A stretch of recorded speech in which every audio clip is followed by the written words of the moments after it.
All right. Good afternoon, football fans. Big Al here on this Tuesday, December 12th, 2023.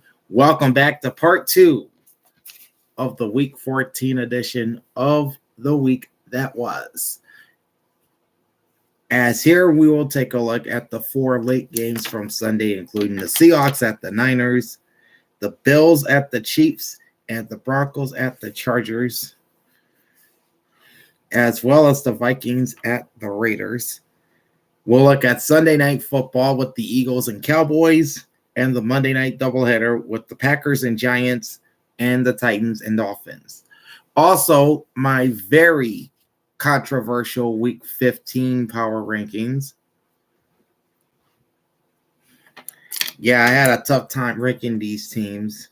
I had to move some teams up despite losing, and I had to move some teams down despite winning. So yeah, this was a pretty tough set of power rankings to rank, but those are coming out after the recap, as are the updated playoff races in the NFL entering Week 15.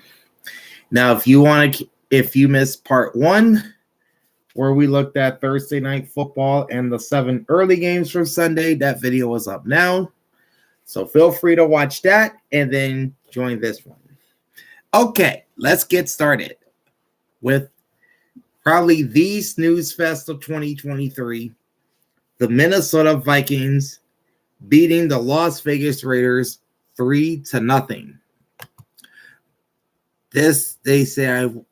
I think they said was the fourth game since 1980 at least to finish 3-0. Of course, the one I remember fondly is the Dolphins Steelers game, which was a Monday nighter back in 2007. That's the one I remember fondly.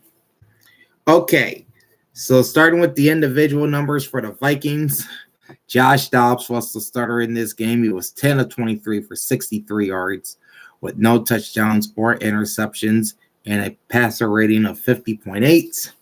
He would then be replaced by Nick Mullins, who finished 9 of 13 for 83 yards with no touchdowns or INTs and an 86.4 QB rating. Matheson led the rushers for Minnesota, 10 for 66 on 6.6 per run. Chandler, 12 for 35 on 2.9 per run. Josh Dobbs, 5 for 21 on 4.2. CJ Helm, 1 for 7. And Wangwu, 2 for 3 yards. All right. Turning over to the Vikings receivers now. TJ Hawkinson, 5 catches, 53 yards on 8 targets at 10.6 yards a catch. Justin Jefferson, 2 for 27 on 3 targets and 13.5 per catch in his first game back in a minute. Addison, 2 for 27 on 3 targets at 13.5 per catch. KJ Osborne, 4 for 15 yards on 7 targets, 3.8 per catch. Naylor, 2 for 13 on 5 targets at 6.5 per catch. Chandler, 3 for 7 on 3 targets at 2.3. Munt, 1 catch, 4 yards on 1 target. Powell, Oliver, and Madison were all targeted once, but neither recorded a reception in this game. Greg Joseph, 1 for 2 on field goals. His lone make was from 36, no extra point attempts. Wright had 8 punts at 47.9 per punt. His longest was 59 with 4 punts inside the 20. And Greg Joseph had a punt as well, totaling 14 yards. Pace led the Vikings defense with 7 tackles, 1 sack, 1 pass defense, and an interception. Metellus, 4 tackles and a forced fumble. Byron Murphy, 4 tackles. DJ Wanham, 3 tackles and a sack. Bynum, 3 tackles and a pass defense. Phillips, 3 tackles and a sack. Bullard, 2 tackles. Dye had 2 tackles and a sack. And Jackson had 2 tackles for the Minnesota Vikings. Turning over now to the Las Vegas Raiders, Aiden O'Connell, 21 of 32, 171 yards, no touchdowns, 1 interception, and a 66 QB rating. Leading rusher was Josh Jacobs, 13 rushes, 34 yards at 2.6 per run. Amir Abdullah, 1 rush for 12. White had 2 rushes for 8 on 4 per rush. Aiden O'Connell, 1 rush for 2 yards. To the Raiders receivers, Devontae Adams, 7 catches, 53 yards on 10 targets, 7.6 yards a catch. Hunter Renfrow, 3 for 46 on 5 targets at 15.3. Jacoby Myers, 5 for 25 yards on 6 targets at 5 per catch. Josh Jacobs, 2 receptions, 16 yards on 2 targets at 8 per catch. Mayer, 1 catch, 14 yards on 2 targets.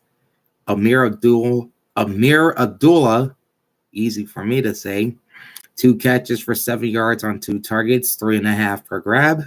Austin Hooper, 1 grab, 5 yards on 1 target. Van Roten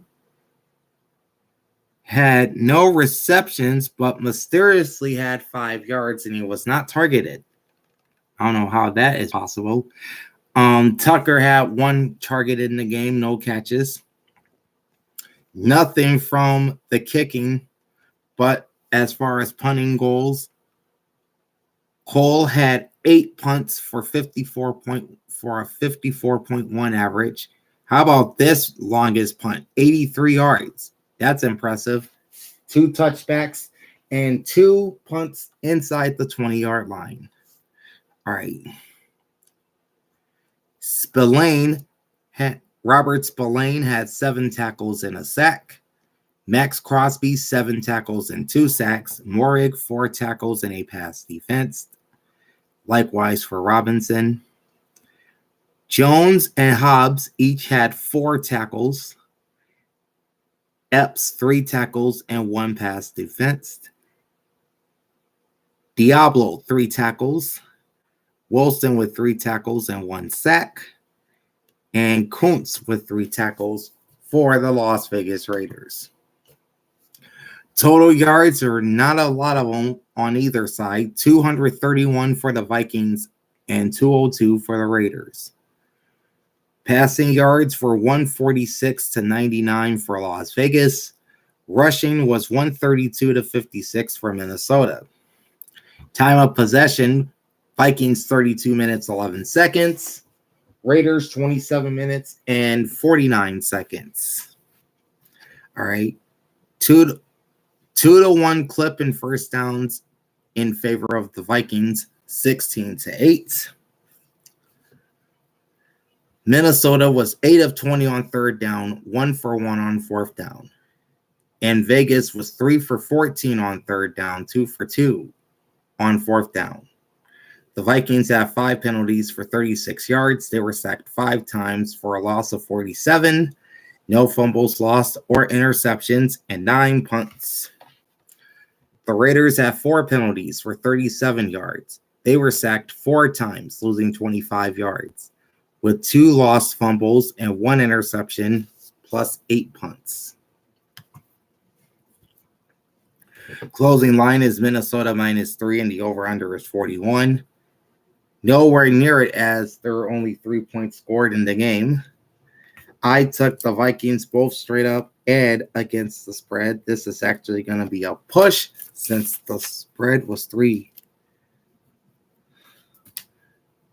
All right, so let's see here. I am now 5-4 in my straight up picks and an abysmal 2-6-1 ATS after this game. Moving on to the Seattle Seahawks and the San Francisco 49ers. The Niners did not play their best game, but it was enough to beat the Seahawks 28-16, put them in firm control of the NFC West, now sitting with a record of 10-3. Individual numbers for the 49ers: Brock Purdy, 19 of 27, 368 yards, 2 touchdowns, 1 interception. QB rating of 122.1. Christian McCaffrey had a great game. 16 rushes, 145 on 9.1 per rush. Mason, 4 for 20 yards and a touchdown on 5 yards per run. Brock Purdy, 2 runs, 7 yards, 3.5 per run. And Deebo Samuel had a rush for a yard and a touchdown. Speaking of Deebo Samuel, he led the San Francisco receivers, 7 catches for 149 and a touchdown on 9 targets at 21.3 yards per catch. Brandon Ayuk, 6 for 126 on 9 targets and 21 yards a catch. George Kittle, 3 for 76 and a touchdown on 5 targets at 25.3 yards per catch. Christian McCaffrey, or Run CMC as we love to call him around here, 1 rush, 8 yards on, or 1 catch, 8 yards on 1 target. Mason, 1 catch, 6 yards on 1 target. Warner, 1 catch, 3 yards on 1 target. Jennings was also targeted but did not record a catch. No field goals attempted by Jake Moody. He's 4 for 4 on extra points. Wisnowski, 5 punts at 49.2 yards per punt. Longest was 56, with 1 touchback and 2 inside the 20. Okay, moving to the defense. Oliver had 5 tackles. Brown also had 5 tackles, plus a pass defense and an interception. Fred Warner, 4 tackles, a pass defense, and an interception as well. Nick Bosa, 4 tackles, 1.5 sacks, and a pass defense. Thomas with 4 tackles. Farrell had 3 tackles and a sack. Gibson and Greenlaw each with 2 tackles. Javon Kinlaw, 2 tackles, half a sack. And Lenore with 2 tackles and 2 passes defense for the Niners. Moving over to the Seahawks, Drew Lock, who got the start for the injured Geno Smith, played pretty well. 22 of 31 for 269 with 2 touchdowns and 2 interceptions and a 92 passer rating. Zach Charbonnet, this is the rookie rusher from UCLA. He led the ground attack for Seattle, 9 for 44 yards, 4.9 per run. Kenneth Walker, 8 for 21 and 2.6 per run for the former MSU Spartan. And Drew Lock even ran a bit, 3 for 5 yards at 1.7 a pop.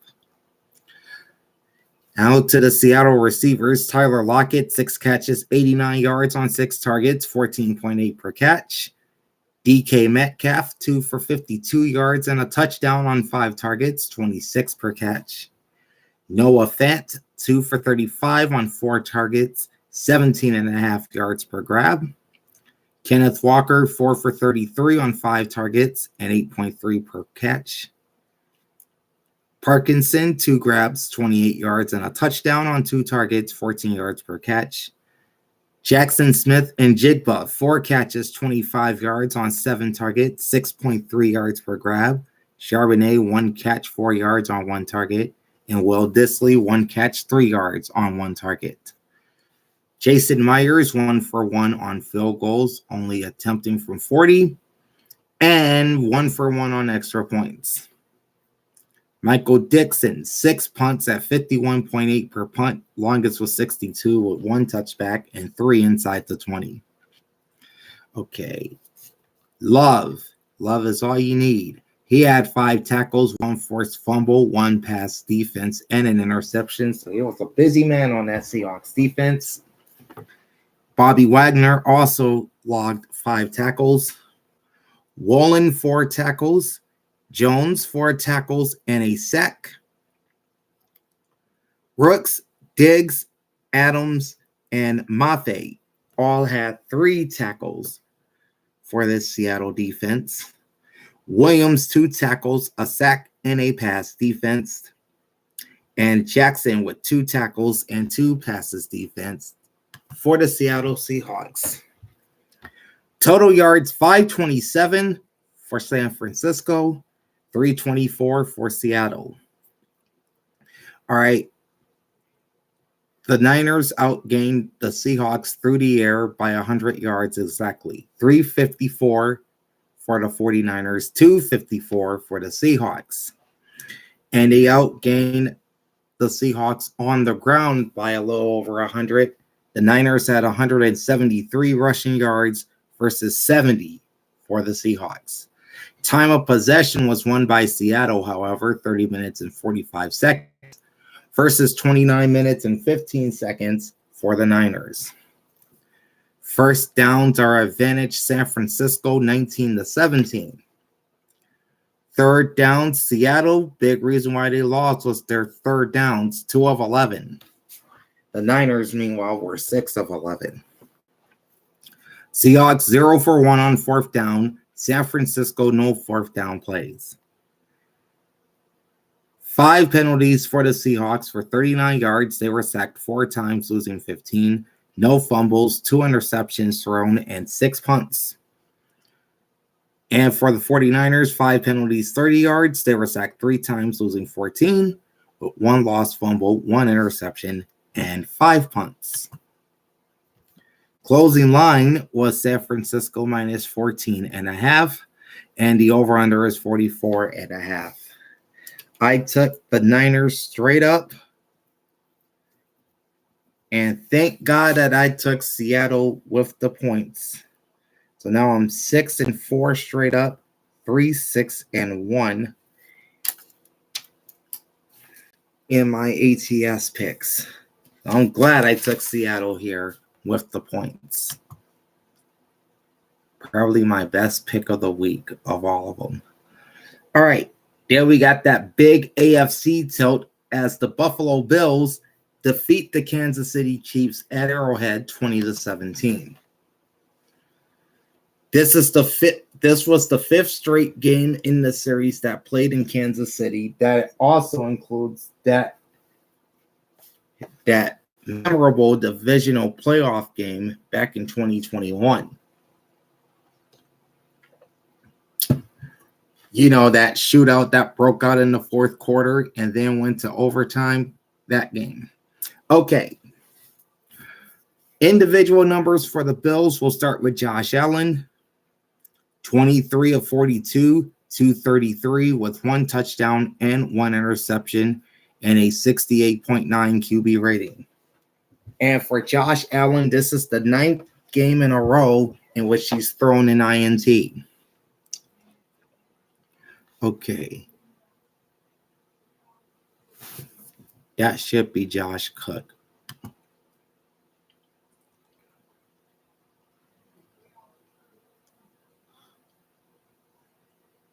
James Cook. That's what I thought. Okay, it's not Josh Cook. It's James Cook. This is Dalvin Cook's younger brother. 10 rushes, 58 at 5.8 yards per rush to spearhead the Bills' run attack. Josh Allen, 10 rushes, 32 yards, and a touchdown on 3.2 per run. Johnson, 5 for 19, 3.8. And Murray, 3 for 9 yards, averaging an even 3 yards per tote. James Cook did leave the Bills receivers. 5 catches, 83 yards, and a touchdown on 5 targets at 16.6 per catch. Dawson Knox got to have him back. 3 catches, 36 yards on 3 targets at 12 per grab. Hardy, 1 catch, 25 yards on 1 target. Stephon Diggs, 4 catches for 24 yards on 11 targets at 6 per grab. Diggs had a problem with drop passes. He had quite a few of them in this game. Latavius Murray, 1 catch, 21 yards on 1 target. Dalton Kincaid, 5 catches, 21 yards on 8 targets at 4.2 per catch. Shakir, 1 grab, 12 yards on 1 target. Sheffield, 1 catch, 9 yards on 2 targets. Johnson, 2 catches, 2 yards on 2 targets. Gabe Davis targeted twice, no catches for him. Jumping over to the Bills special teams. Tyler Bass, 2 for 2 on field goals, longest is 39, and 2 for 2 on extra points. Sam Martin, 4 punts at 46.5 yards per punt, longest is 61, with a punt inside the 20. Okay. Johnson had 6 tackles for the Bills defense plus a pass defense. Dodson also had 6 tackles. Benford 5 tackles and a forced fumble. Bernard 4 tackles. Micah Hyde 2 tackles. Jordan Poyer also with 2 tackles. Settle also with 2 tackles. Ed Oliver 1 tackle, half a sack, and a pass defense for the Bills. For the Kansas City Chiefs, Patrick Mahomes was very irate at the end of this game over a offside penalty. He finished 25 of 43 for 271 with 1 touchdown, 1 interception, and a 74.9 QB rating. All right, there was no Isaiah Pacheco in the backfield for the Chiefs, so the featured back in this game was Clyde Edwards-Helaire, 11 rushes, 39 yards, 3.5 per run. He paced Kansas City's ground attack. Jarrett McKinnon, 4 carries, 19 yards, and a touchdown, 4.8 per run. Kadarius Toney, 2 catches, 16 yards on 8 per pop. And Patrick Mahomes had a rush for 8 yards. On to the KC receivers, Travis Kelce, 6 catches, 83 yards on 10 targets at 13.8 yards per catch. Rashee Rice, 7 catches, 72 yards, and a TD on 10 targets, 10.3 a catch. Clyde Edwards-Helaire, 2 catches for 29 on 4 targets, 14.5 per grab. Kadarius Toney, 3 catches, 25 yards on 4 targets. He averaged 8.3 a grab.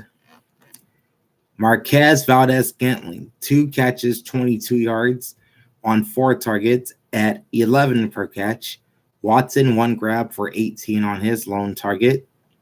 McKinnon, 3 catches, 18 yards, 3 targets, 6 per catch. James with 1 catch for 4 yards on 2 targets. Sky Moore was targeted but did not record a catch on Sunday. Moving to the Chiefs' special teams now. Harrison Butker, 1 for 1 on field goals. His only attempt was from 27. And 2 for 2 on extra points. Tommy Townsend, 4 punts at 40 yards per punt. Longest is 46. 1 punt inside the 20. Edwards led the Kansas City defense with 10 tackles. Nick Bolton, who's back in the lineup, good to see, 5 tackles and 1 pass defense. L'Jarius Sneed, 5 tackles and 3 passes defense. Willie Gay, 4 tackles. Trent McDuffie, 3 tackles, 1 sack, 1 pass defense. Reed had 3 tackles and a pass defense. Chanel had 2 tackles. Connor had 2 tackles, 1 pass defense, and an interception. Sorry about that. O'Menahue, 2 tackles and a sack. George Karlaftis, 2 tackles and a sack as well for this Chiefs defense.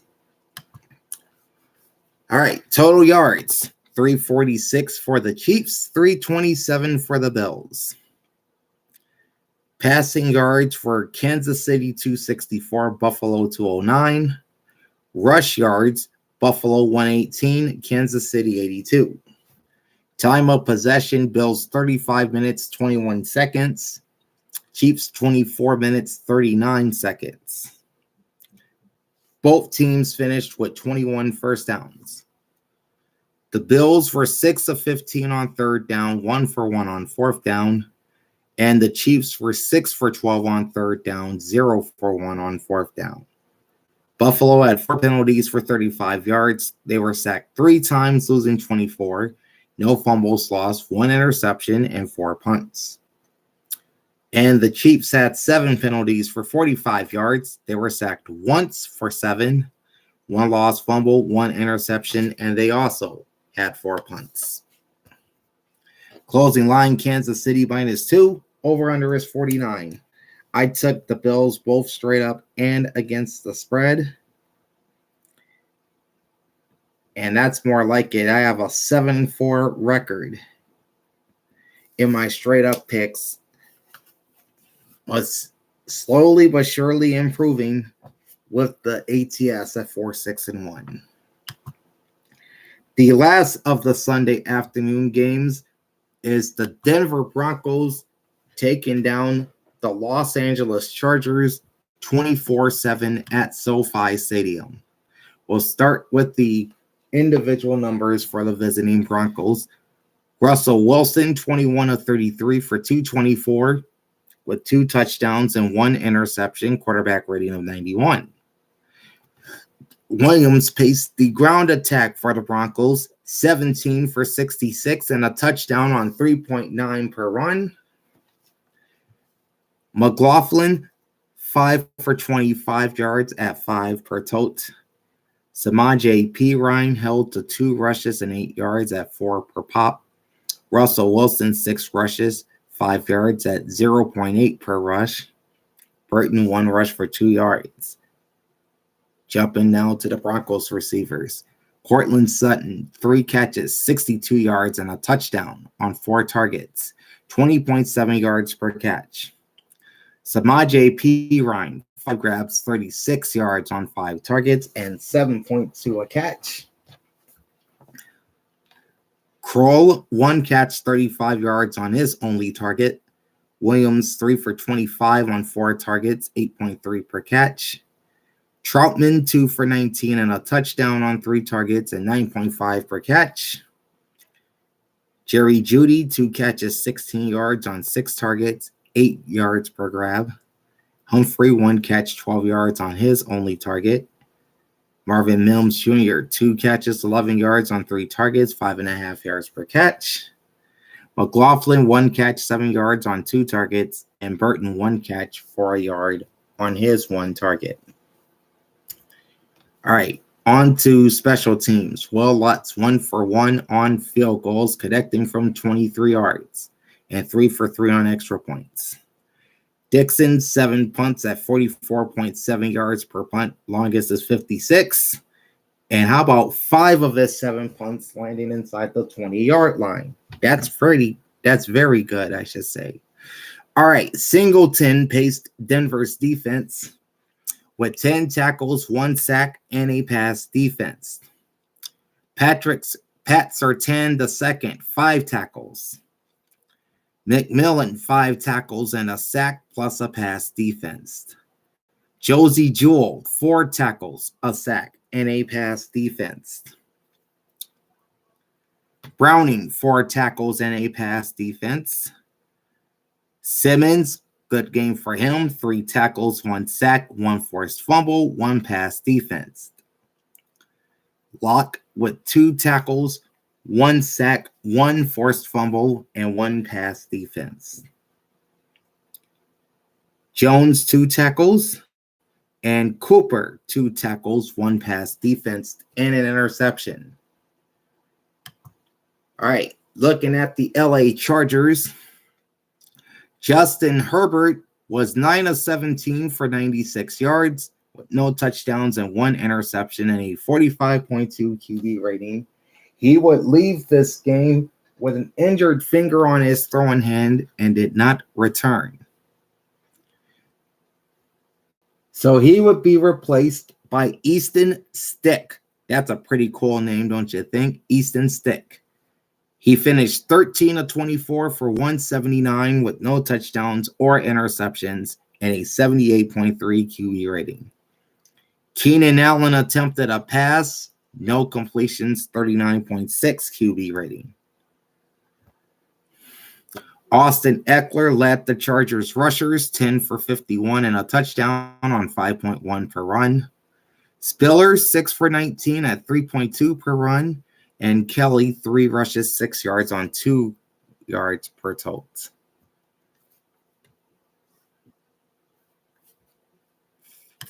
I'm curious to see what this is. Quentin Johnson. Okay. Quentin Johnson led the Chargers receivers, 3 catches for 91 yards on 4 targets and 30.3 yards per catch. Keenan Allen, 6 for 68 yards on 12 targets at 11.3 per catch. Austin Eckler, 5 receptions, 49 yards on 7 targets, 9.8 yards per grab. Gerald Everett, 5 for 39 on 8 targets, 7.8 per catch. Parham, 1 catch, 11 yards on 2 targets. Erickson, 1 catch, 9 yards on 7 targets. And Guyton, 1 grab for 8 yards on his lone target. No field goals attempted for Cameron Dicker, also known as Dicker the Kicker. He was 1 for 1 on extra points. Scott with 5 punts, averaging 57.4 yards per punt. He had a pretty long one at 83 yards. That's impressive. 1 touchback and 2 punts inside the 20. On the Chargers defense, Murray led the way with 9 tackles and 1 sack. James, 8 tackles and a pass defense. Gilman, 6 tackles. Samuel, 4 tackles and a pass defense. Kendricks, 3 tackles and a sack. Davis with 3 tackles, 1 pass defense, and an interception. Topolotu, 3 tackles. Johnson, 2 tackles for the LA Chargers. All right, total yards, 322 for the Broncos and 283 for the Chargers. Passing yards, slight advantage to Denver, 216 to 207. Rushing yards also favored the Broncos, 106 to 76. Time of possession, Broncos 33 minutes, 29 seconds. Chargers 26 minutes and 31 seconds. Denver had 19 first downs while LA had 17. Okay, third downs, 8 of 17 for the Broncos. Fourth down, 0 for 0. No attempts. And listen to this for the LA Chargers. 0 for 12 on third down. Big reason why they lost. And 1 for 6 on fourth down. I'm going to crunch numbers here on the fly. So LA on late down situations on Sunday converted just 5.6%. They were a collective 1 for 18 on third and fourth down. That's not going to win you many games in this league. All right, the Broncos with 4 penalties for 26 yards. They were sacked twice, losing 8. No fumbles, 1 interception, and 7 punts. And the Chargers, 2 penalties for 10 yards. They were sacked 6 times, losing 68 yards, with 1 lost fumble, 1 interception, and 5 punts. Closing line is LA -3, over-unders 45.5. I don't know what Vegas was thinking, making the Chargers the favorite in this game. Clearly the better team won here. I took Denver both straight up and ATS, so now I am 8-4 in my straight up picks. 5, 6, and 1 against the point spread. All right, that brings us to Sunday Night Football as the Dallas Cowboys dominated the Philadelphia Eagles 33-13. They tied the Eagles atop the NFC East at 10-3, and in the process, they won their 15th straight home game. So congratulations to Mike McCarthy and the Cowboys. We'll start with their individual numbers. Dak Prescott, another good game. 24-39, 271, 2 touchdowns, no interceptions, and a 99.4 passer rating. Tony Pollard, 16 rushes, 59 yards at 3.7 per run. Dowdle, 12 rushes, 46 yards, and a touchdown on 3.8 per run. Turpin, 1 rush, 22 yards. Dak Prescott, 3 for 11 on 3.7 a tote. All right.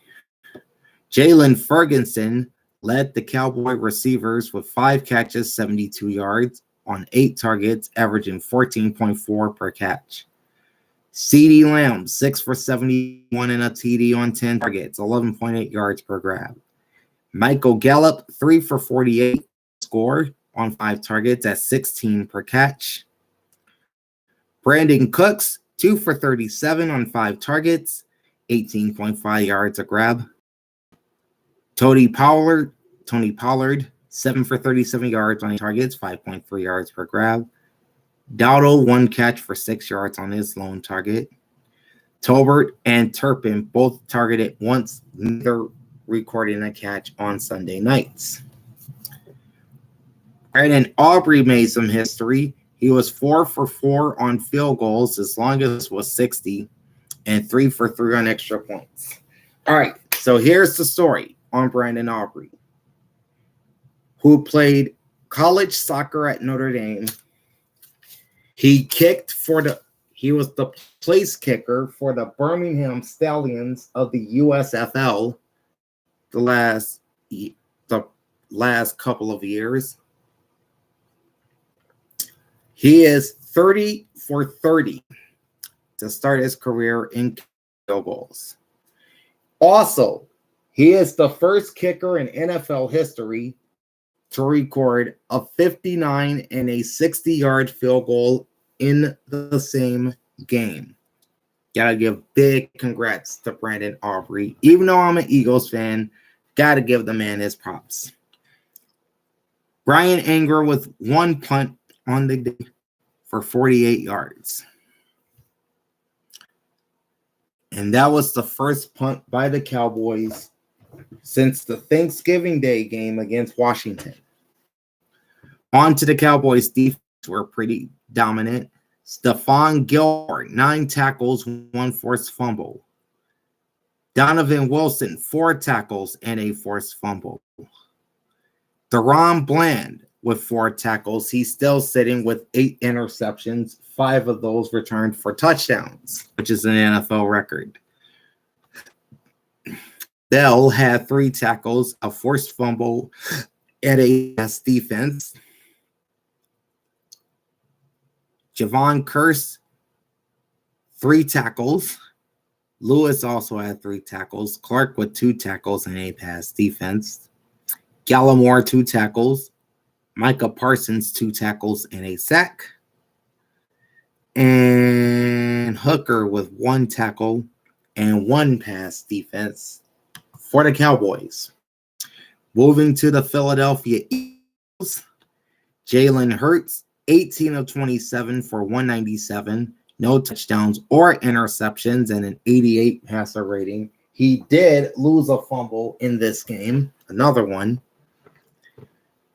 Braden Mann, Philadelphia punter, completed a pass for 28 yards on a fake punt and finished with a 118.8 passer rating.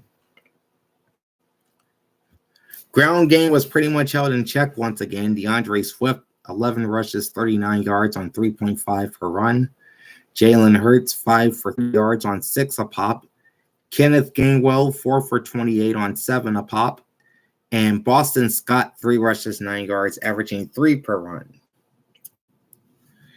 Not much to talk about with the receivers. A.J. Brown kind of had a very frustrating night as he was covered by Stephon Gilmore. He had 9 catches for 94 yards on 13 targets at 10.4 yards per catch. Many receivers had a good day, but not A.J. Brown. Devontae Smith, 5 catches, 73 yards on 10 targets at 14.6 per catch. Dallas Goedert, who's back from injury suffered in the first game with the Cowboys, 4 catches, 30 yards on 4 targets, 7.5 a catch. Olamide Zaccheaus, 1 catch for 28 yards on his lone target, and that was the fake punt pass by Braden Mann that was converted for a first down. Jalen Hurts, 1 catch for 3 yards on 1 target. Jake Elliott, 2 for 2 on field goals. Longest was 52, 1 for 1 on extra points. Braden Mann with just 1 punt in this game as well for 39 yards. All right. Cunningham, Brown, and Roby led the Philadelphia defense with 5 tackles apiece. Brown added a pass defense in this game. Nicholas Morrow, 4 tackles and 2 passes defense. James Bradbury, 4 tackles Tupelotu, 3 tackles. Kevin Byard, 3 tackles, 1 pass defense. Darius Big Play Slay, 3 tackles and 3 passes defense. Reed Blankenship, who would leave this game with a concussion, had 3 tackles. Josh Sweat also had 3 tackles, and Jordan Davis had 2 tackles for the Eagles. Total yards, 394 for the Cowboys and 324 for the Eagles. Passing and rushing both favored Dallas. Cowboys outgained the Eagles through the air 256 to 218 and on the ground 138 to 106. Time of possession, Dallas 36 minutes, 36 seconds. Philly 23 minutes and 24 seconds.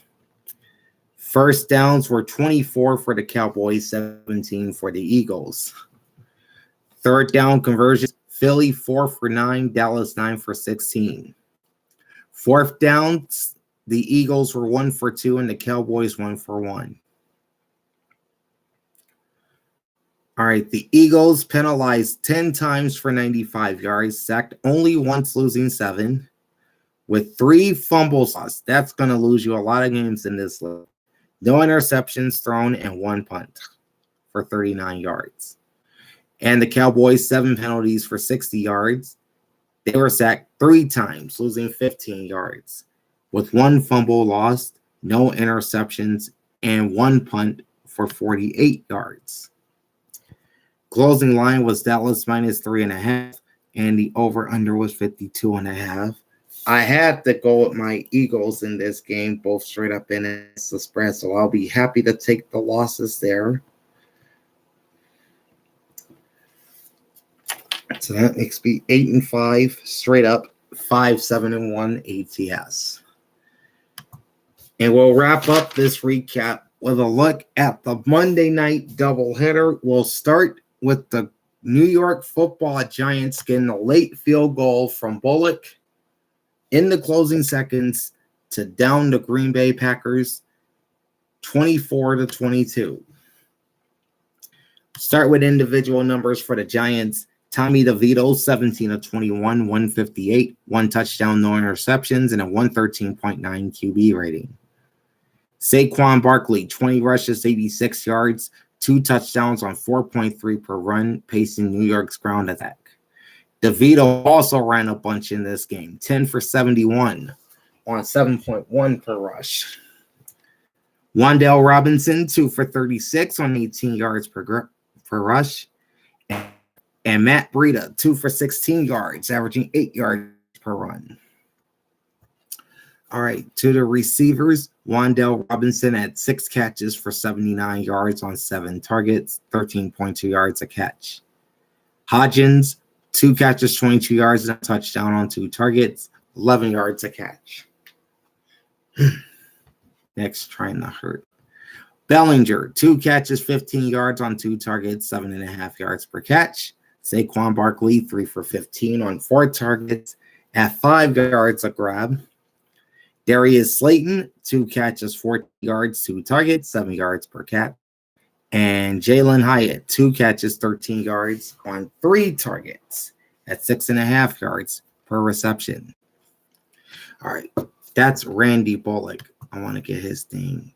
Yep, Randy Bullock. 1 for 2 on field goals. His only conversion was from 37. 3 for 3 on extra points.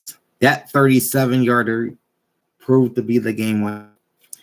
Gillen, 4 punts at 41 yards per punt, 50 is his long, 3 punts inside the 20-yard line. Jump into the Giants defense. Deonte Banks, the rookie, led the New York defense, 9 tackles and 1 pass defense. Okereke, 5 tackles. Robinson, 4 tackles and a pass defense. Flott, 4 tackles. Pennick, 4 tackles, 2 passes defense, and an interception. McFadden, 2 tackles, half a sack. Jackson, 2 tackles and 1 pass defense. Nunez Roches, 2 tackles. Thibodeau, 1 tackle, half a sack, 1 forced fumble, and 1 pass defense. McKinney with a tackle, and Ojulari 1 tackle and half a sack for the New York Football Giants. For the Packers, Jordan Love 25 of 39, 218, 1 touchdown, 1 interception, and a 76.7 passer rating. A.J. Dillon, 15 rushes, 53 yards, 3.5 yards per run, led the Green Bay Packers rushing. Reed had 4 rushes, 38 yards, and a touchdown on 9.5 per run. Taylor, 4 for 30 yards on 7.5 per run. Jordan Love, 2 rushes, 2 yards. Okay. Kraft, 4 catches, 64 yards on 4 targets at 16 per catch, led the Packers receivers. Romeo Doubs, 4 catches for 32 on 7 targets at 8 yards per catch. Reed, 8 catches, 27 yards, 10 targets, 3.4 per catch. A.J. Dillon, 2 catches, 25 yards on 3 targets, 12.5 per catch. Taylor and Torre, each with 2 catches, 22 yards on 11 yards per catch. Taylor was targeted twice. Torre was targeted 4 times. Wicks, 2 catches, 20 yards on 6 targets. Heath, 1 catch, 6 yards, a touchdown on 2 targets. Andres Carlson, 3 for 4 on field goals. Longest is 48. 1 for 1 on extra points. And Whelan, 3 punts, averaging 39.7 per punt. Longest was 48. 1 punt inside the. All right. Darnell Savage paced the Green Bay defense with 6 tackles. McDuffie had 5 tackles. Campbell, Wyatt, Valentine each had 4 tackles. And you got Nixon and Clark with 3 tackles. Owen and Wooden both with 2 tackles for the Packers. Okay, yards 367 for the New York Giants and 326 for the Packers. Passing yards are 203 to 158 for Green Bay. Rushing is 209 to 123 for New York. Time of possession 31 minutes and 6 seconds for the Packers, 28 minutes and 54 seconds for the Giants. Green Bay had 19 first downs, the Giants had 18. On third downs, the Packers finished for 14, the Giants 3 for 10. And fourth downs, 1 for 1 for the Packers, 0 for 1 for the Giants. Packers had 4 penalties for 39 yards. They were sacked twice, losing 15, 2 fumbles lost, 1 interception, and 3 punts. And the Giants, 5 penalties for 47. They were not sacked. They lost 2 fumbles, no interceptions thrown, and 4 punts. Closing line was Green Bay -6, over under 37.5. I, of course, took the Packers to win. I took the Packers to win straight up, and I took the Giants with the points. So at least I got one of these picks right. Thank God. I am now 8-6 in my straight up picks and 6-7-1 in my ATS picks. All right. The last game we'll look at is the second of the Monday night doubleheader. The Tennessee Titans somehow, some way, go into Miami and upset the Dolphins 28-27. We'll start with individual numbers for the Titans. Will Levis, 23 of 38, 327, 1 touchdown, 1 interception, and an 86.2 passer rating. Derrick Henry was held down, 17 rushes, 34 yards at 2 yards per run, but he did score twice, rushing the ball. Tajay Spears, 7 for 29 on 4.1 per run. Will Levis, 4 for 15 on 3.8. And Treylon Burks, 1 for 5 yards. All right. DeAndre Hopkins was playing like a man possessed for the Tennessee Titans. He led their air attack with 7 catches for 124 and a touchdown on 12 targets at 17.7 yards per catch. Good numbers there. Tajay Spears, 6 for 89 yards on 8 targets, 14.8 yards per catch. Okonkwo, 5 catches for 46 yards on 6 targets and 9.2 yards per catch. Next up, you got Nick Westbrook-Akine, 2 catches, 28 yards on 4 targets at 14 a grab. Moore, 22 yards on his 1 catch and 1 target. Derrick Henry, 1 catch, 17 yards on 2 targets. And Treylon Burks with 1 catch on 3 targets for 1 yard. Now to the Titans special teams. Nick Folk, 2 for 2 on field goals. Longest was 28. 2 for 2 on extra points. Zentner, who's handling the punting duties for the Titans for the injured Stonehouse. 5 punts at 48.8 yards per punt, 53 is his long, 1 touchback, and 2 punts inside the 20. All right. Al Shahir had 7 tackles. Sean Murphy-Bunting also had 7 tackles, plus a pass defense. Wallace and Avery with 6 tackles apiece.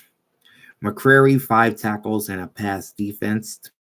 Hooker, 4 tackles and a pass defense. Landry, 4 tackles. Gibbons, 3 tackles.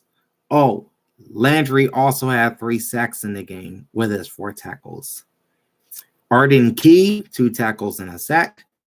Autry and Pecco each contributed with 2 tackles for the Tennessee Titans. And for the Miami Dolphins, Tua Tagovailoa, 23 of 33, 240 yards, no touchdowns, no interceptions, and an 8.5 QB rating. Tua ran 3 times in this game for 15, averaging 5 per run.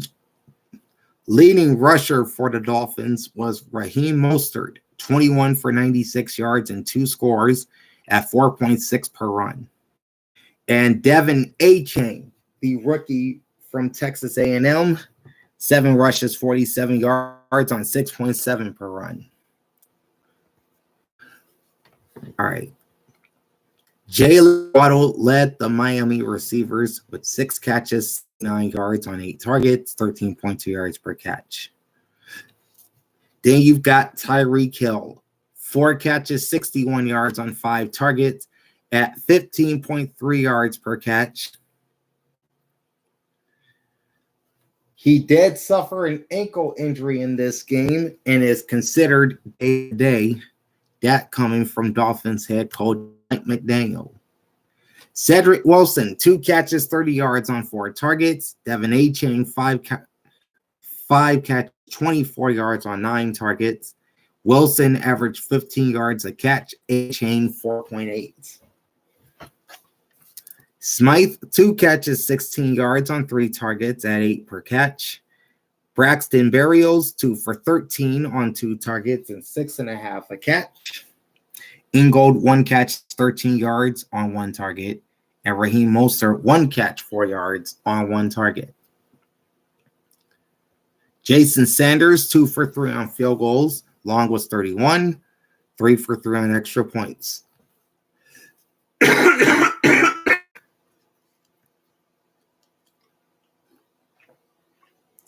Sorry about that.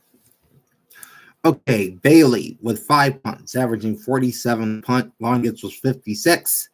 2 tackles inside the 20. Okay, Long had 5 tackles. Jones, 5 tackles, 1 forced fumble, 1 pass defense. Kohu, 5 tackles on a pass defense. And Riley with 5 tackles. They were your leading tacklers on this Dolphins defense. Elliott with 4 tackles. Wilkins, 3 tackles and a sack. 3 tackles. Bradley Chubb, 2 tackles and defense. Then Ginkgo, 2 tackles. Campbell and Howard also with 2 tackles. Howard added 3 passes defense.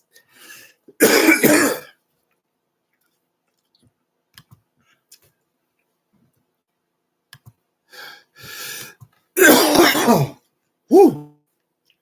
All of a sudden, I can't stop coughing. Sorry about that, guys. Okay, total yards. Tennessee 403, Miami 366. Passing yards 320 to 208 for the Titans. Rushing is 158 to 83 for the Dolphins.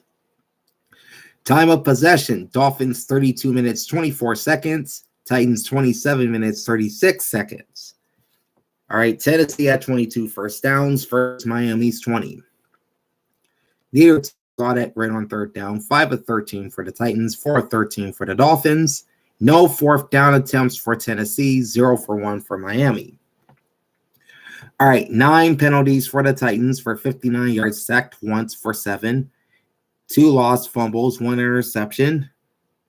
Dolphins, 7 penalties, 61 yards. They were sacked 5 times, losing 32 yards. 1 lost fumble, and interceptions, and both teams finished the game with 5 punts.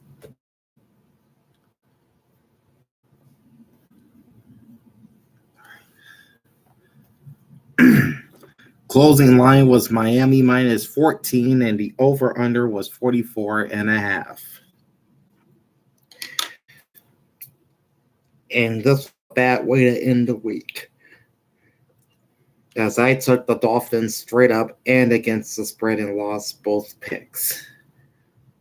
So after all of that, I finished 8-7 in my straight up picks and 6-8-1 in my ATS picks. Those are not good numbers for me. Okay, let's move on to my Week 15 power rankings now that the recap is done. The bottom 4 teams remain the same. The Carolina Panthers at 1-12 stay at number 32. The New England Patriots at 3-10 remain at number 31. The New York Football Giants at 5-8 stay at number 30. And the New York Jets at 5-8, they stay at number 29. The 2 teams that were off last week both lost a spot. The 4-9 Washington Commanders fell to number 28, while the 3-10 Arizona Cardinals slipped down to 27. The Tennessee Titans at 5-8 moved up 2 spots to number 26. Slipping 1 spot to 25 are Las Vegas Raiders, also with a 5-8 record. The Green Bay Packers fell 5 spots to 24, 6-7, but still very much alive in the NFC playoff race, which we will take a look at shortly. Up 2 spots to number 23 are the Chicago Bears at 5-8. The Los Angeles Chargers fall back 4 spots to number 22. They are also 5-8. Then we've got a trio of 6 and 7 teams. The Saints are up. The New Orleans Saints are up 1 spot to number 21. The Tampa Bay Buccaneers move up 3 spots to 20. And the Seattle Seahawks fell 3 spots to number 19. The Minnesota Vikings and Cincinnati Bengals, both at 7-6, both moved up 3 spots to 18 and 17, respectively. They will play on Saturday. As the case is with the Indianapolis Colts and the Pittsburgh Steelers at 7-6, they'll also play Saturday, and they are ranked 16 and 15, respectively. So that's the Vikings at 18, the Bengals at 17, the Colts at 16, and the Steelers at 15. Despite losing to the Ravens, the Los Angeles Rams stay at number 14. They are 6-7. The Denver Broncos are up 4 spots to number 13 at 7-6. Big game on Saturday night with the Lions. The Atlanta Falcons Despite losing to Tampa, they stay at number 12 with a 6-7 record. The Jacksonville Jaguars fall out of the top 10 down to number 11 at 8-5, so that's back-to-back losses for them. The Houston Texans are down 2 spots at number 10. They're 7-6. Detroit Lions fell 3 spots to number 9. They are 9-4, and they're hosting the Broncos Saturday night. Up 3 spots to number 8 are the Cleveland Browns at 8-5. Up 2 spots to 7 are the Buffalo Bills at 7-6. Big game coming up with the Cowboys this week.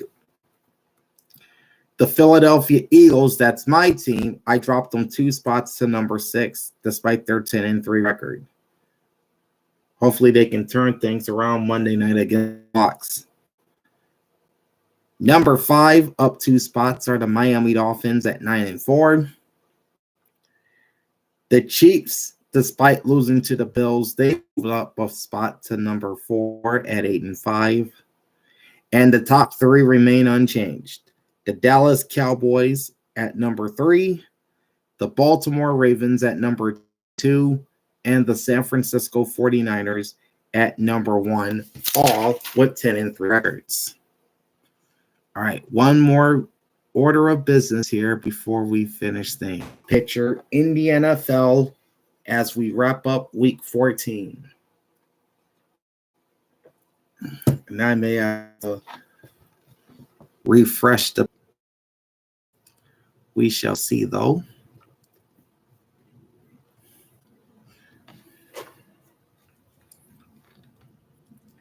Okay. It's loading.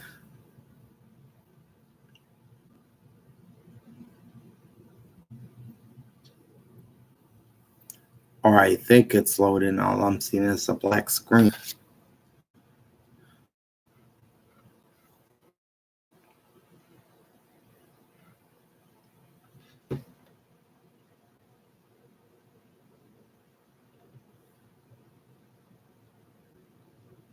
All right, why is taking this thing so long?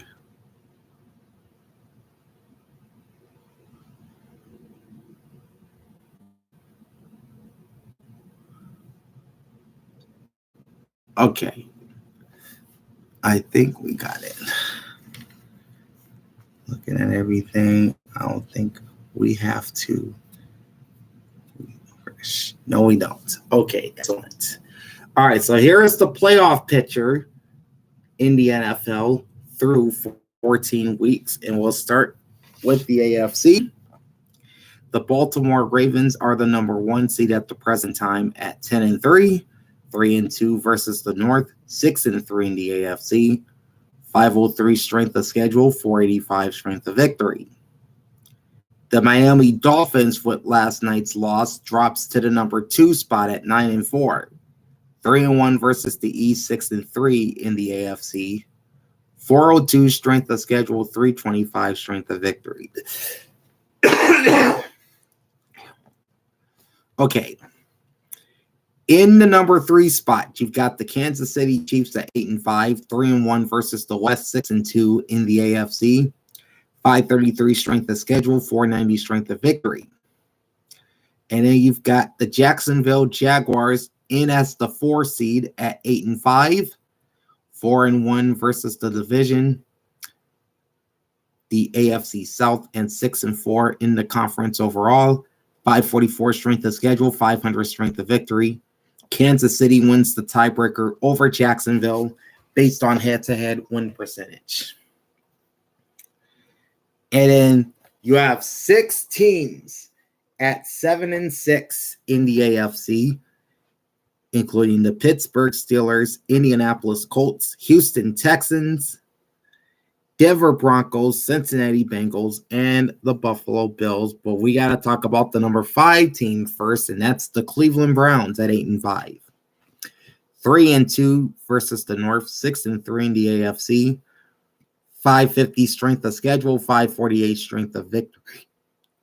Now we come to this 6-team logjam for those last two wild card spots.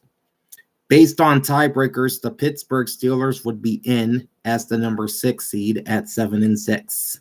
3-1 versus the North, 5-4 in the AFC. 509 strength of schedule, 516 strength of victory. Pittsburgh wins the tiebreaker over Indianapolis based on best win percentage in common games. Now, they will play on Saturday in Indy. The Steelers also win the tiebreaker over both Buffalo and Denver based on best win percentage in conference games. The division tiebreaker was initially used to eliminate both Cincinnati and Houston. Moving to the 7th seed, and at the present time, the Indianapolis Colts, also at 7-6, 3-2 versus the South, 5-4 in the AFC, 473 strength of schedule, 407 strength of victory. Indianapolis wins the tiebreaker over Buffalo, Cincinnati, and Denver based on best win percentage in conference games. And the divisional tiebreaker was initially used to eliminate Houston. Speaking of Houston, the Houston Texans are the number 8 team, so they would be on the outside right now at 7-6. 1-2 versus the South, 4-4 in the AFC. 479 strength of schedule, 484 strength of victory. Houston wins the tiebreaker over Buffalo, Cincinnati, and Denver based on best win percentage in conference games. This brings us to number 9. That's the Denver Broncos at 7-6. 2-2 versus the West, 4-5 versus the AFC. 497 strength of schedule, 505 strength of victory.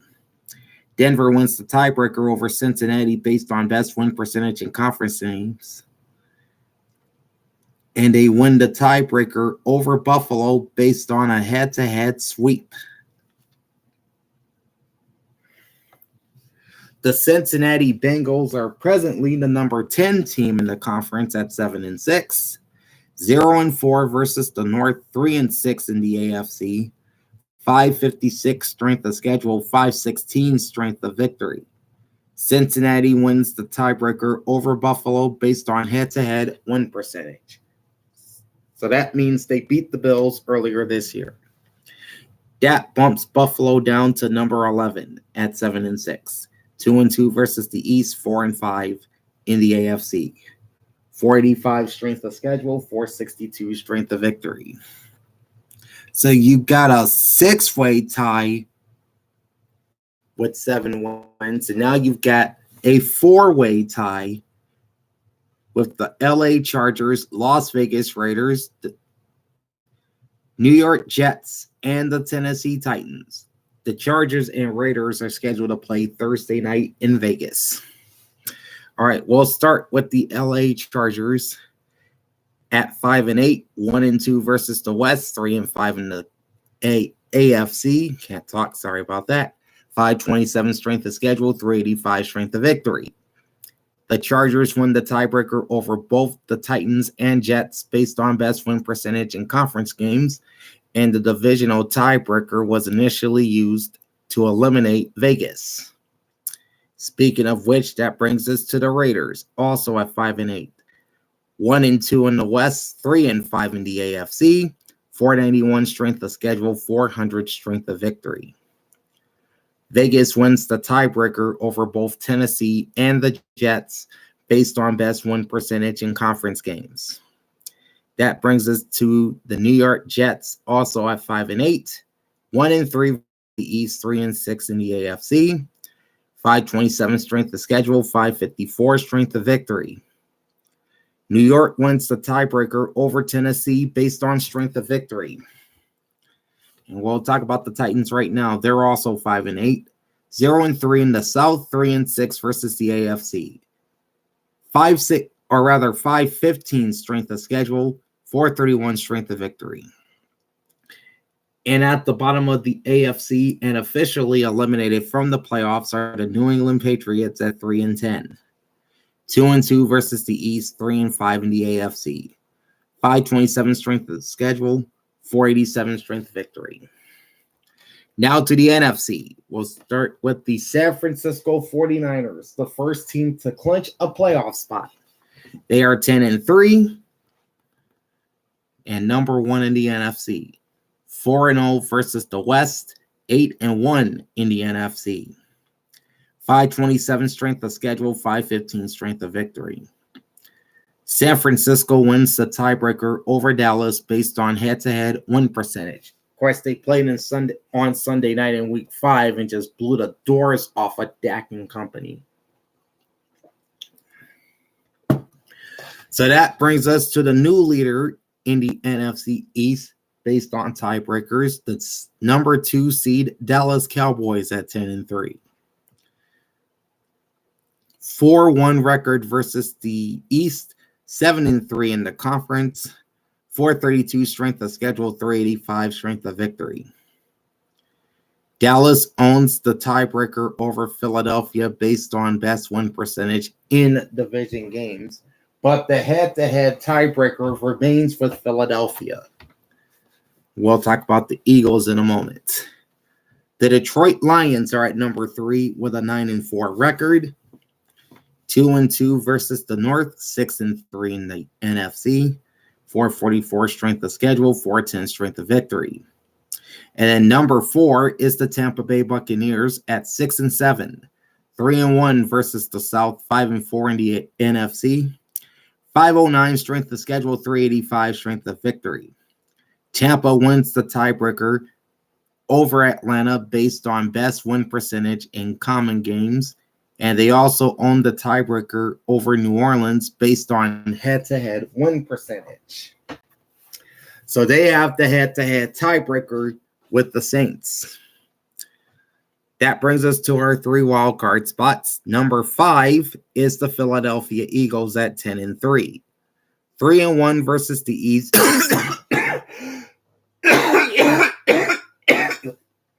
Man, I cannot stop coughing. I'm sorry. Okay, let's try this again. Number 5 is the Philadelphia Eagles at 10-3.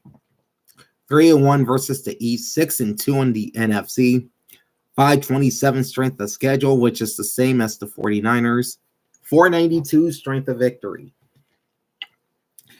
Then 3 games back at number 6 are the Minnesota Vikings, 7-6. 2-1 versus the North, 6-3 in the NFC. 473 strength of schedule, 429 strength of victory. And then you've got 5 teams tied for that last playoff spot. You got the Green Bay Packers, Los Angeles Rams, Seattle Seahawks, Atlanta Falcons, and New Orleans Saints, all sitting at 6-7. We'll look at the Packers first. They are 2-2 versus the North, 4-4 in the NFC. 503 strength of schedule, 500 strength of victory. Green Bay wins tiebreaker over the LA Rams based on head-to-head win percentage. They won the tiebreaker over Atlanta based on best win percent in conference games. The divisional tiebreaker was initially used to eliminate both Seattle and New Orleans. So as of right now, the Green Bay Packers would be the last team in the NFC in that number 7 spot. The Los Angeles Rams are next at number 8 with a 6-7 record. 4-1 versus the West, 4-4 in the NFC. 550 strength of schedule, 423 strength of victory. LA owns the tiebreaker over Atlanta based on best win percentage in conference games. The divisional tiebreaker was initially used to eliminate both Seattle and New Orleans. So this puts LA at number 8. The Seattle Seahawks are next at number 9, also at 6-7, 1-4 versus the West, 5-5 in the NFC. 527 strength of schedule, 385 strength of victory. Seattle wins the tiebreaker over Atlanta based on best win percentage in conference games. The divisional tiebreaker was initially used to eliminate New Orleans. Number 10 is the Atlanta Falcons at 6-7. 3-1 versus the South, 4-5 versus the NFC. 432 strength of schedule, 397 strength of victory. Atlanta wins the tiebreaker over New Orleans based on head-to-head win percentage. This will bump the Saints down to number 11 at 6-7. 2-2 versus the South, and 3-5 in the NFC. 420 strength of schedule, 282 strength of victory. All right. Then you have a tie with the New York Giants and Chicago Bears, both at 5-8. We'll start with the New York Giants in the number 12 spot at 5-8. 2-2 versus the East, 4-4 versus the NFC. 485 strength of schedule, 308 strength of victory. New York wins the tiebreaker over Chicago based on best win percentage in conference games. This drops the Bears down to number 13, also at 5-8. 2-3 versus the North, 4-5 in the NFC. 473 strength of schedule, 400 strength of victory. At number 14, you got the Washington Commanders at 4-9, 0-5 versus the East, 2-7 in the NFC. 509 strength of schedule, 365 strength of victory. Number 15 and mathematically still alive, the Arizona Cardinals at 3-10. 0-4 versus the West, 2-6 in the NFC. 544 strength of schedule, 590 strength of victory. And at number 16 and officially out of the playoffs are the Carolina Panthers at 1-12. 0-4 versus the South, 0-9 in the NFC. 527 strength of schedule, 538 strength of victory. And that is a look at the updated playoff standings in the National Football League through 14 weeks. And my Week 15 power rankings, plus, of course, the recap of the Sunday late games, Sunday night football, and the Monday night doubleheader. Means that's the end of Week 14 of the week that was. All right, we'll be back next Tuesday for Week 15 and how everything shakes out. If anyone makes the playoffs or anyone gets eliminated, we'll tell you all about that during next week's edition of the week that was. So join me for that. All right, I'll be back tomorrow, probably at about sorry.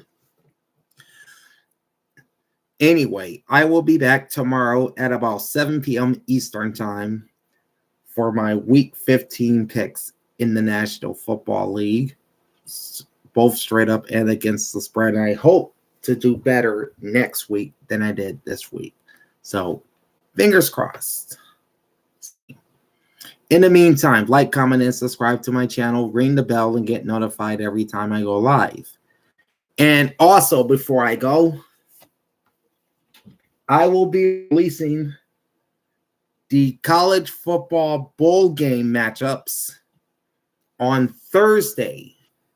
I'll be live at about 2 p.m. Eastern time on Thursday with the college bowl game matchups, including the college football playoffs, national finals, and the remainder of the New Year's Six Bowls. That is coming on Thursday, so join me for that as well. Big Al signing off. Thanks for watching and enjoy the pigskin. Peace out.